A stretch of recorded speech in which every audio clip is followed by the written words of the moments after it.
Bwana Yesu asifiwe. Asifiwe Yesu. Asante sana. Usiscroll. Usisahau kushare, usisahau kulike, usisahau kucomment na usisahau kunifollow. Kama hautafanya hayo maneno, huenda ikawa usinione tena. Wewe mtoto wa kike, wewe mtoto wa kiume ambaye unatafuta ndoa, tafuta mchumba wa kuoa, unatafuta mahali pa kuoleka. Kabla hujaolewa, hebu fanya uchunguzi. Fanya haya maneno kwa sababu maisha yako ya ndoa itakuwa maisha mazuri sana kwa uzao wako na kwa watoto wako utakao wazaa. Make sure kama hujaingia kwenye ndoa, make sure kama hujaoana na huyo mtu wako, mpenzi wako, mpendwa wako, kipenda roho chako, venye unapenda kumuita. Make sure you have done little investigation. Cha kwanza, umejua familia yake ni watu wa aina gani?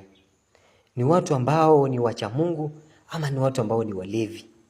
Kwa sababu cha kwanza, ukienda kwa familia ambao watu wanamtukuza Mwenyezi Mungu, wanamcha Mwenyezi Mungu, ni watu ambao mama anasikia baba au baba ndiye anasikia mama, inastahili na unapaswa sana kufanya uchunguzi kujua haya maneno. Ni familia ambao mama anaheshimu baba ama mama anaingiza baba kwenye mfuko, ama mama anamwambia baba aoshe vyombo, asafishe nyumba.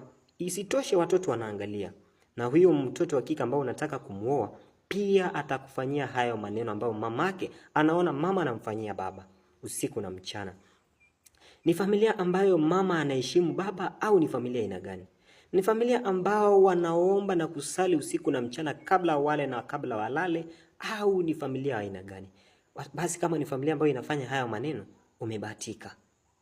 Kama ni familia ambao wanasali kwa pamoja, wanaenda kanisani kwa pamoja, mama anaheshimu baba, hata ndoa yako itakuwa ndoa nzuri. Usitafute mwanadada ambaye kwa familia yao mamake aliachana na babake miaka 10 zilizopita.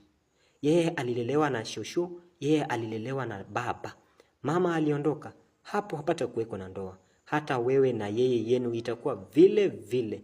Jinsi mamake aliachana na babake ndivyo jinsi wewe utaachana na yeye, kwa sababu yeye anajua jinsi mamake alivyokuwa anafanya baba mzazi, na anajua zile njia zote ambazo zilimfanya mamake na kufanya nini ili kuachana na baba yake.